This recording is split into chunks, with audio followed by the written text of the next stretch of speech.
Tomás, vamos voltar um pouquinho ao ideal expansionista. Você achou, você sentiu na China, ou você estuda na China, porque você é um estudioso de relações internacionais, você entende esse expansionismo como um expansionismo geográfico ou você entende como um expansionismo do território comercial, do território financeiro, do território industrial? Eu acho que, assim, a princípio, o que a gente vê de primeira mão é um expansionismo comercial, um expansionismo econômico. Mas nós sabemos que dentro do mundo capitalista, o expansionismo econômico ele sempre vem atrelado com o poder da força, com a influência do Estado, é, nas regiões em que esse expansionismo econômico existe, né? Então, assim, o que a gente vê na China atualmente? A China, ela é de longe, tá muito longe do que a gente sabe e do que a gente entende como imperialismo na sua fase atual, não na sua fase atual segundo Lenin, eu digo assim, agora, atualmente com o Império Americano, né, que tem bases militares espalhadas pelo mundo inteiro, em qualquer continente. Os Estados Unidos têm base militar, se envolve em guerra, está em guerra no Oriente Médio, está movendo sua frota agora para o Pacífico, e isso aí envolve várias questões geopolíticas que a gente vai discutir. Mas a China ela tem interesse em influenciar, desde o ponto de vista ideológico, os estados, através de políticas que envolvem promoção cultural, a língua, a mídia e tudo mais. Ela investe muito nisso, investe muito, e ao mesmo tempo também investe muito no seu exército, assim. E aí, é claro, a princípio, esse investimento todo no exército chinês, nas Forças Armadas, ele vem como uma tentativa uma tentativa protecionista, né, contra a ameaça americana. Mas não só isso, né? Não é só isso, porque a China, sendo a potência que ela é, para ela garantir o seu poder econômico, ela tem que ter o mínimo de gerenciamento sobre as rotas comerciais. Ela tem que ter gerenciamento sobre seus aliados, tem que ter áreas de influência. Logo, a nova Rota da Seda, que é esse grande programa que a China lançou durante o período Xi Jinping, ela também não é só um programa comercial e econômico. Ela é um programa de áreas de influência, uma nova área de influência, no sentido leninista da palavra. E é no sentido de garantir o monopólio capitalista. Bom, essa é a minha interpretação, né? A gente tem que ver também as empresas, quem está em cada projeto e tudo mais. Porque foi bom você mencionar, porque quando a gente fala na nova rota da seda, nós obviamente temos uma série de tratados onde fica muito explícito, pelo menos eu senti em algumas das aproximações que fiz com a China a partir de seminários no qual eu tive a oportunidade de ouvir, que uma parcela disso é muito via o soft power, o chamado soft power, né? Ou seja, com o mundo árabe, nas diversas ramificações da rota da seda, de buscar também se contrapor à Hollywood do Império Estadunidense, colocando algumas das coisas que, no caso da China, tem algumas centenas de anos, não é essa coisa fabricada artificialmente no melhor estilo Hollywood. Então, essa valorização da cultura ou da cultura enquanto instrumento de exercício do poder e de exercício do poder via influência, você entende essa valorização da cultura também internamente, ou seja, você sentia dentro dos seus colegas da sua geração, a chinesa, que além de ficar encantado, obviamente, com os automóveis, e ficar encantado com o Starbucks, etc., mas também se sentia neles um certo orgulho desse passado cultural?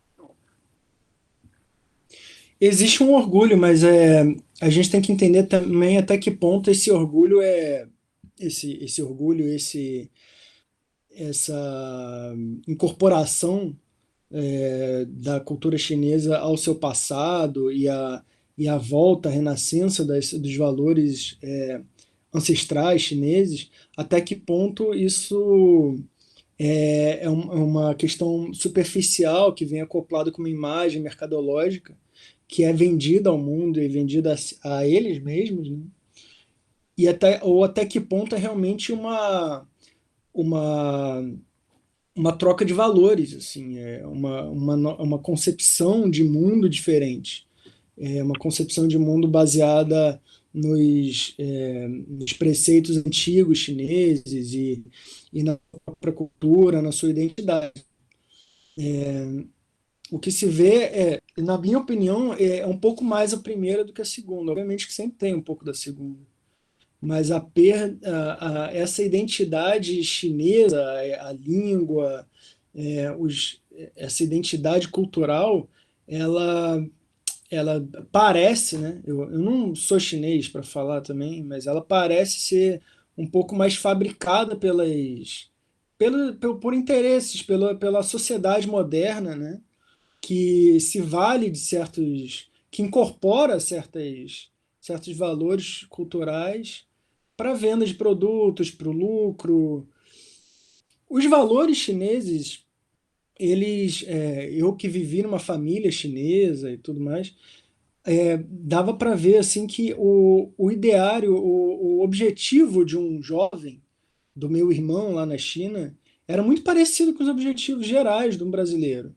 Os meios para se chegar nesses objetivos eram um pouco diferentes, sim, mas os objetivos eram sempre ter trabalho, ficar rico, ou quase isso, né? Ser bem-sucedido através do trabalho, mas não importa também que trabalho, assim, era mais assim o sentimento de riqueza e constituição de família através dos bens, comprar casa, carro.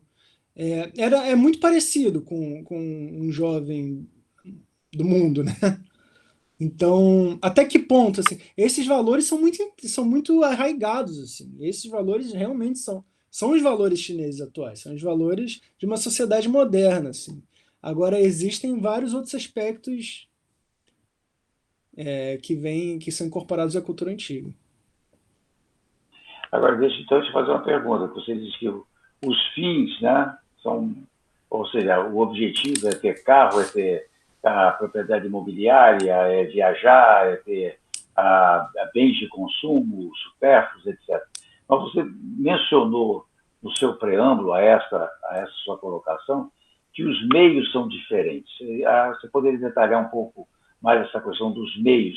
Quais foram, o que você viu que distinguiria os meios buscados pelos jovens chineses dos seus contemporâneos brasileiros e ou ingleses e ou japoneses, etc.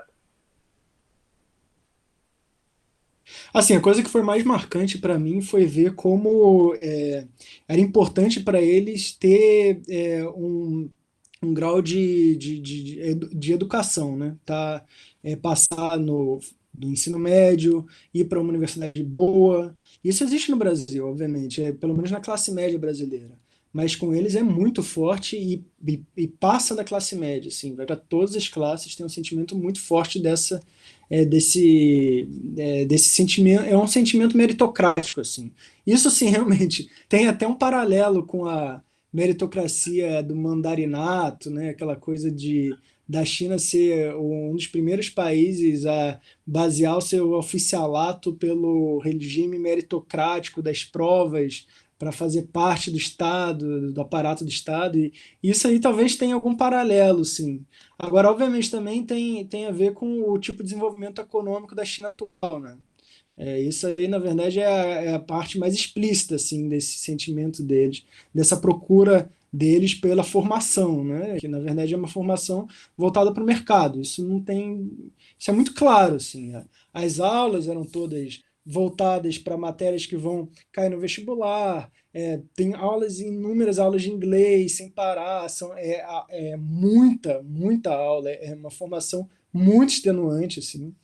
E as universidades mais de elite, as universidades de excelência são muito tem muita competição assim, para entrar. É 50 vezes, não sei quantas vezes, o nível de competição que existe no nosso vestibular brasileiro. Isso aí era o mais marcante. Para mim, isso aí não tenho dúvida assim, dessa grande diferença.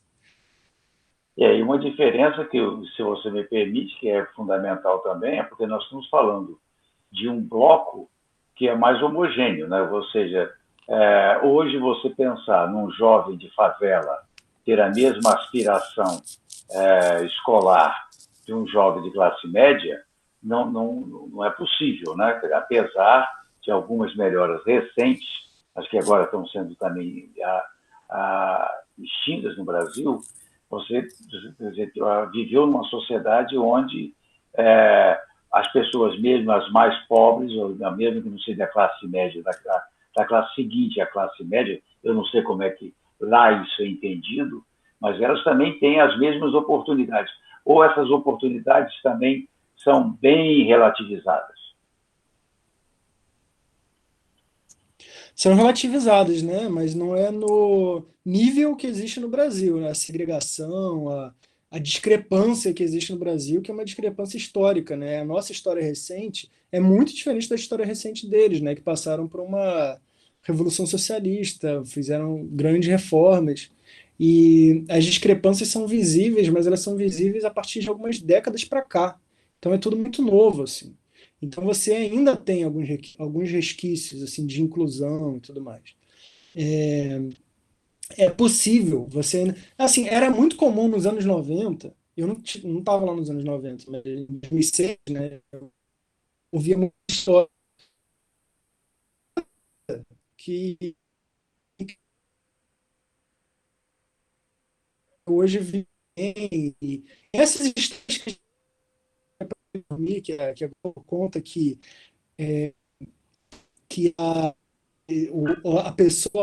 pessoa de baixa renda, o pobre, ele, se esforçar, ele pode ficar rico. Assim, existiu na China. E existiu na China por causa do desenvolvimento econômico e também por uma base igual. Assim, a educação era mais inclusiva e as pessoas da cidade tinham mais ou menos acesso ao mesmo nível cultural, o transporte facilitava, as pessoas podiam se locomover daqui para lá com transporte público, as pessoas tinham certa oportunidade para viajar de uma cidade a outra, isso pelo menos na cidade, né? Existe, é claro, o sistema Hukou, né, que é o sistema que meio que impede, né, que a migração para a cidade, existem outros detalhes aí para se considerar, mas realmente é mais. Agora, isso tem se perdido um pouco, a gente dá para relativizar bastante isso aí também, com as igualdades atuais. Mas aí você tá se referindo às desigualdades na China. Na China. Você acha que Né? as desigualdades estão aumentando na China?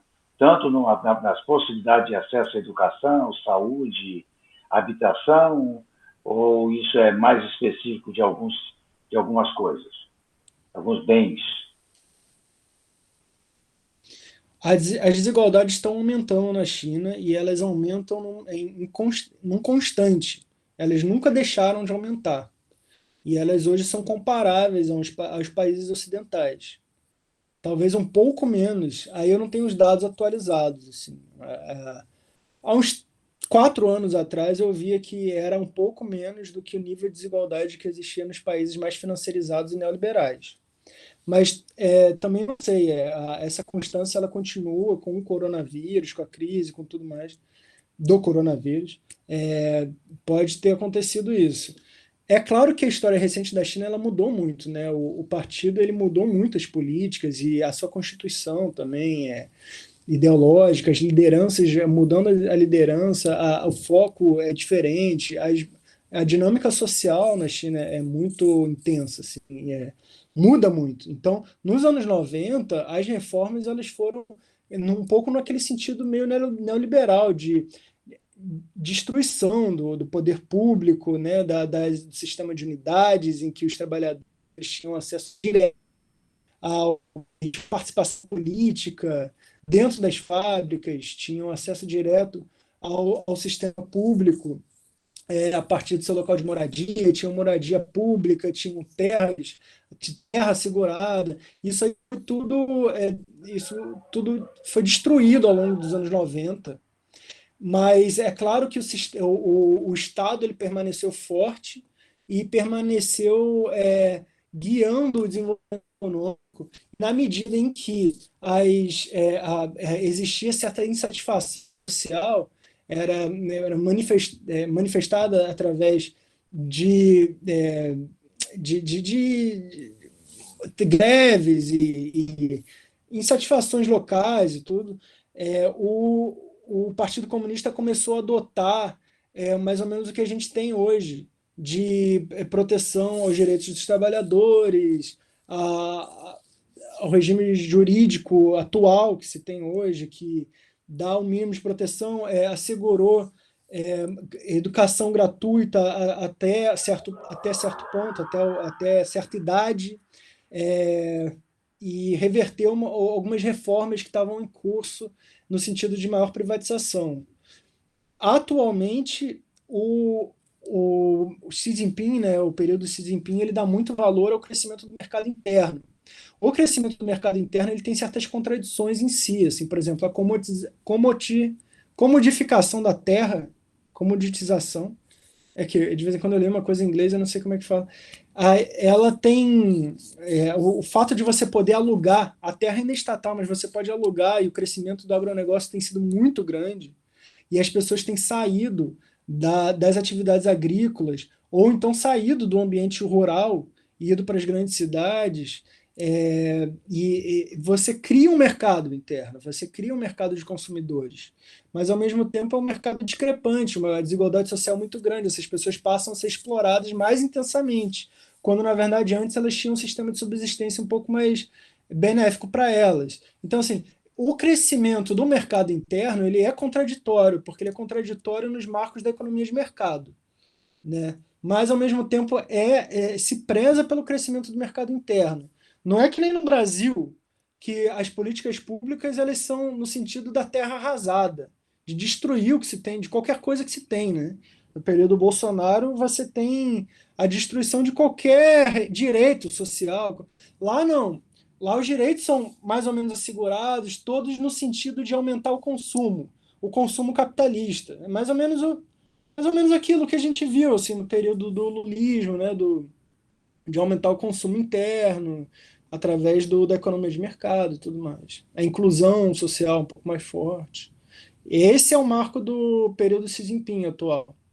Agora, isso não significa que a desigualdade parou de crescer. A desigualdade cresce justamente por conta dessas contradições. E o crescimento da desigualdade ele traz problemas imensos, políticos e econômicos, que vão vir à tona alguma hora, né? Isso aí. Vamos voltar para esse aspecto aí, que eu acho importante, porque eu gostaria de dar uma atualizada. Você, acho que contextualizou muito bem a questão de uma certa exagerada simpatia com políticas neoliberais na década de 90, e depois você tem uma retomada de alguns aspectos de maior equidade e, mais recentemente, algumas medidas sobre as quais, inclusive, gostaria explorar um pouco mais as suas percepções. Vou fazer um intervalo só para mudar de bloco.